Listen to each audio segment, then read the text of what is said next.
were there. What an amazing weekend of football, and that was an incredible game, an incredible finish, lots of fallout from it. But I'd like to start by indoctrinating you or introducing you to the brother from another family, the way we like to introduce all our guests, which is settling an argument between me and Michael, if you don't mind, okay? I would love yesterday, to. Thank you. Yesterday, and I know who you're going to side with. I just have a feeling. Yesterday, you're going to side with me. We were arguing. You're going to side with me. Yesterday, AJ, don't forget about Miami. Don't forget Miami and ABJ. All right. Just saying. Okay. I believe that no matter how the Niners season finishes, whether they beat the Rams, lose to the Rams, win the Super Bowl or not, that I don't know how you don't bring Jimmy Garoppolo back at a discounted price, not under the cap number that he has. But there is absolutely nothing wrong with a guy from North Dakota State who's barely played football the last couple of years, sitting another year a la Phillip Rivers or Aaron Rodgers or the long list of guys that got some redshirt years behind a veteran. This team seems to respond to Jimmy Garoppolo too much to just say we're going to hand it to Trey Lance next year. Michael thinks that ship has sailed. This is Trey Lance's team starting next year. What say you, AJ? Well, I'm going to say I had the 49ers a couple times this season, and Kyle Shanahan is one of my favorite coaches to talk to because he's so transparent and like no holds bar. So Shanahan basically told us in our meetings that him and Jimmy really have this like inherent connection where he knows how to, script things out and adjust mid-game if need be, if Jimmy's having a difficult time, and he knows Jimmy's strengths and weaknesses. And as far as Trey, he's been, to your point, unproven. He even, had some time off in his college game. So like his development at this point is one factor, but also the history between Jimmy and Kyle Shanahan is an entirely different factor here in that even just what he's proven these last couple weeks with, he's playing with a torn ligament in his thumb, now the shoulder injury. So Jimmy isn't a healthy Jimmy, but even before that, the adjustments that Shanahan was able to make when he was not necessarily having his best games and throwing some interceptions at, clutch moments, they were still able to adapt and find a way and sneak into the playoffs. And even this ugly game with the Packers, they made just enough plays and not enough mistakes, as George Kittle told me post-game, that, they're finding ways to win. So I actually ironically agree with you, Michael, if they can get a discount Jimmy G, especially as he continues to, impart his knowledge on a young Trey Lance, why not keep him?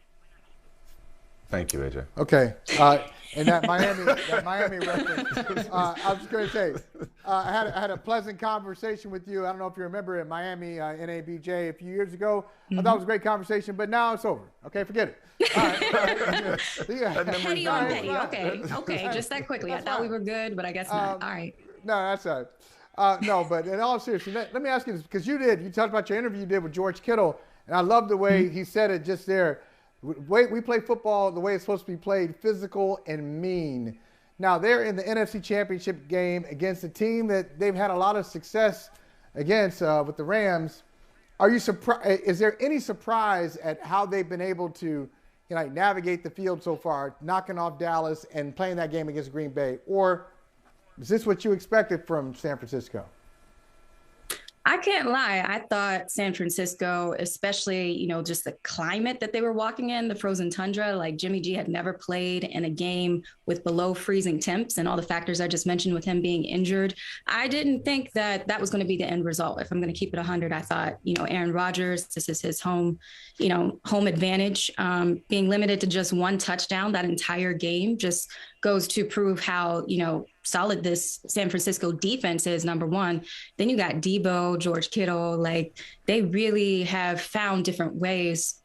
As I kind of pointed to before, if Jimmy's not able to, give you 30 throws a game and make explosive plays, if it's just a handful of plays with Debo and George Kittle, they're able to, mix it up and spread it around and find ways to win. So I think this Rams game is going to be interesting because ironically, the Rams let the Niners into the playoffs a couple weeks ago by, letting them win in week 18. So they blew a 17-point lead in that game. It's highly possible that this is going to be a very competitive game. And depending on how well Jimmy's able to recoup and bounce back from a not so great game against the Packers, I think they definitely have a fighting chance. One of the many standout stars of the game from a Niners perspective on the sideline was DeMeco Ryans. I'd love to know what you know about the job that he's done this year. You talk about getting old. I remember when the Texans drafted DeMeco Ryans. And, I know a lot of Texans fans are like, yo, what are y'all waiting on? just what he's done in his first year, replacing another beloved coach in Robert Saleh as defensive coordinator. He's obviously on the staff before that. And just the job that he did, again, holding Green Bay's offense in check. 3 points in the last 9 possessions and 10 points overall. And his head coaching potential and what you think teams should see in him beyond X's and O's. Those 3 points, it was 5 sacks, 5 tackles for a loss. From what I know, even again, talking with Shanahan again, he's very high on DeMeco and the way that he's able to relate to his players. So when you equate that with how head coaching positions always come down to, are you a leader of men? Are you able to manage, guys, not just on the field, but off the field? DeMeco, has a great, he was former player, he's a great resume from that. The way that he has been able to keep this defense in several categories in top 10 throughout the league, as far as, pressure and yards per game and all that. I mean, it speaks to just, again, his high IQ as a former player, his relatability with these players, how they're buying into this system. There wasn't this adjustment period between Robert Saleh and DeMeco. So I think it's awesome, and it's well-deserved that, there's this huge, I don't even know what to call it at this point because it's so frustrating, but there's a issue here with the NFL not hiring enough minority head coaches. So the fact that DeMeco is getting these looks early on is well-deserved, and those that have been passed over in previous years, like Eric Bieniemy, Byron Leftwich, I could go on and on. Leslie Frazier, for example, they all deserve these interviews that they're getting now too. All right, Ashley, we know you represent Pittsburgh, come from the great city, the Steel City, and so we think about the Steelers. It's always consistency, coaching, front office, quarterback. Coach is the same, front office is changing. Quarterback is changing. How do you assess Pittsburgh? Where do you think they go from here, especially at that quarterback spot?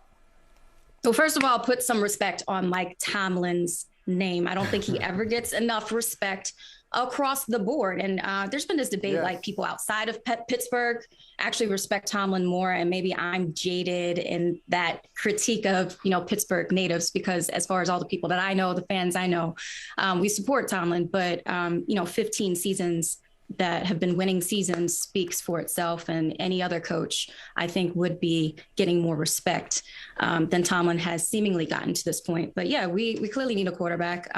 We have been spoiled for 18 seasons with Ben, and I don't know. I think it'll be a very interesting year for fans ahead in experiencing this transition if we don't get a veteran guy, being that this draft class isn't, that great with these young quarterbacks that have been projected to go different places. I don't know if that's the immediate answer for the Steelers.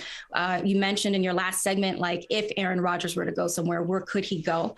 Pittsburgh would be one of those places because we have the weapons as far as, our wide receivers. We have Najee Harris, who I think has, great potential. Our O-line has really been our weakness. Our defense, TJ Watt, I mean, he to me is defensive player of the year. We have so much potential, but our main missing piece is this quarterback piece. So, I mean, I don't have the answers. That's above my pay grade. But as a fan, I'm definitely hoping that they have an immediate solution so we don't completely fall off the map with this AFC North division, because it's a little bittersweet to see the Bengals all of a sudden ascend to the top. And it's fun watching them as a reporter, but as a fan of the Steelers, I'm like, it's a jab in the side. Hey, you know what? That also reminded me, Michael, when you threw out Pittsburgh and AJ just addressed it, the other part of it too for Rodgers is you're in a division with Chicago, Detroit, and Minnesota. You're in a conference that may not have Tom Brady anymore. Meanwhile, you go to the AFC, you got a lot of young guns you got to go through. That's another thing for Rodgers to consider. Hey, AJ, before we get you out, I'm going to try to go 2 for 2 with you, all right? You already sided with me on Jimmy Garoppolo. Overtime rules after Sunday night. Is it obvious to you that they need to be changed, and each team should at least be guaranteed one possession regardless of how the first possession goes? I know defense wins championships, but that was an unbelievable, unprecedented game. And one of my first tweets after watching the Bills and Kansas City game was that it was just a shame. It was a disappointment that Josh Allen didn't get to touch the ball. So I wish I had like a definitive answer. If it's like each team gets a possession. I know before it was just like the first team to score, which was, heartbreaking in and of itself. Like I'm feeling for the Bills fans at this point. Those guys, they're tired. I mean, it's a 17-week season, right? And then you play at the level that Josh Allen has played throughout the playoffs with 9 touchdowns, no turnovers. And then for it to end like that, like it speaks volumes how Patrick Mahomes ran over to him immediately. Like that was just a titan of a game. And it felt like, as a fan of the game, you were robbed of just seeing one more drive with Josh. You are welcome back anytime, AJ. Like, you know what? You ain't even got to call ahead. You ain't got to book nothing. I don't got to get dressed up next time. Through. I could just wear whatever. Just come through. Like, I like how you think. I like how you think. Come on through. Yeah, you're already a sister from another mister. Thank you for joining Brother from Another. We appreciate you. See, Thank you guys. Michael listens to other people. You don't listen to me. So the more, maybe you'll get through to him. All right. Good to see you. I have to have a sidebar with him to make sure we're still cool. Good to see you both. Oh, we're good. Hey, good to see you. Good to hear you. Hey, thanks for watching Brother from Another on YouTube. Make sure you hit subscribe before you leave, and be sure to watch us 3 to 5 p.m. Eastern Time on Peacock. Appreciate you.